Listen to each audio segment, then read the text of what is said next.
இசைஞானி இளையராஜா அவர்களே, உங்ககிட்ட நான் ஒரே ஒரு வார்த்தை மட்டும் நான் கேட்டுக்கிறேன்.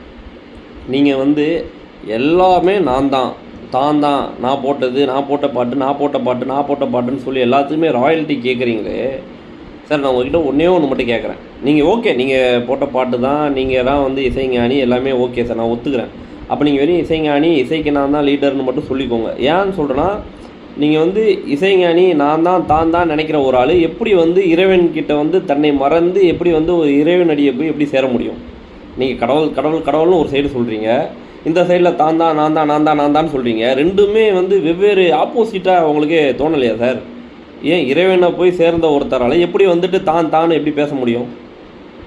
எல்லாமே கடவுள் கொடுத்தது, எல்லா புகழும் இறைவனுக்கேன்னு சொல்கிற ஏஆர் ரஹ்மான் எங்கே? இது நான் போட்டதுன்றீங்க.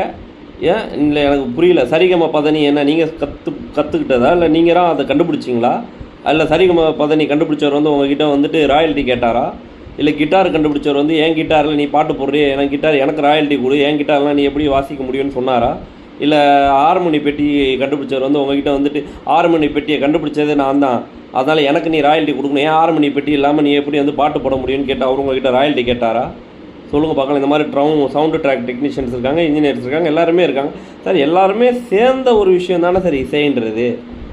அப்படியாப்பட்ட ஒரு இசையை தனக்கு மட்டும்தான், அந்த இசையில் நான் மட்டும்தான் அப்படின்னு பேசுகிற ஒரு ஆள் எப்படி சார் உண்மையிலே கடவுள்கிட்ட போய் சேர முடியும்? இப்போ சூப்பர் ஸ்டார் ரஜினி சார் மாதிரியோ இல்லைனா ஏஆர் ரஹ்மான் மாதிரியோ எல்லா புகழும் இறைவனுக்கேன்னு சொல்கிறவங்க தான் உண்மையான ஒரு இறைவன் அடிக்கிட்ட போய் சேர முடியும்.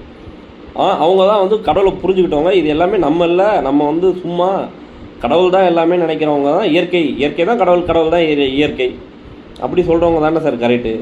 சொல்லுங்கள் பார்க்கலாம். ஒன்றும் நீங்கள் நான் சாமியார், சாமி பக்தன்னு சொல்லுங்கள். அப்போ நீங்கள் சொல்கிற பாட்டுக்கிட்டு நீங்கள் சொல்கிற அந்த பாட்டோட ராயல்ட்டி எல்லாம் உங்களுக்கு சொந்தமானது இல்லை, இயற்கைக்கு சொந்தமானது, எல்லாருக்குமே காமனான ஒரு விஷயமாக தான் அது போய் அமையணும். தயவு செஞ்சு ஏதாச்சும் ஒன்றில் ஸ்டாண்ட் பண்ணுங்கள் சார். இப்படி ரெண்டுத்துக்குமே நீங்களே ரெண்டுமே நான் தான் சொல்லிக்காதீங்க சார். அது கரெக்டாக நீங்களே யோசிச்சு பாருங்கள் சார். கடவுள் தான் எல்லாமே கொடுத்தாருன்னு நினைக்கிற ஒருத்தர் இது நான் தான் எப்படி சொல்ல முடியும்? இது எல்லாம் கடவுள்து அப்படின்னு தானே சொல்ல முடியும். நீங்கள்லாம் கடவுளோட பிள்ளைகள், ஸோ எல்லாருக்கும் அது உரிமை இருக்குதுன்னு எல்லாரும் அதை சந்தோஷமாக கொண்டாடுங்கன்னு தானே சொல்ல முடியும். நீங்கள் கொஞ்சம் யோசிச்சு பாருங்கள் நான் சொன்னது கரெக்டாக இல்லையான்னு.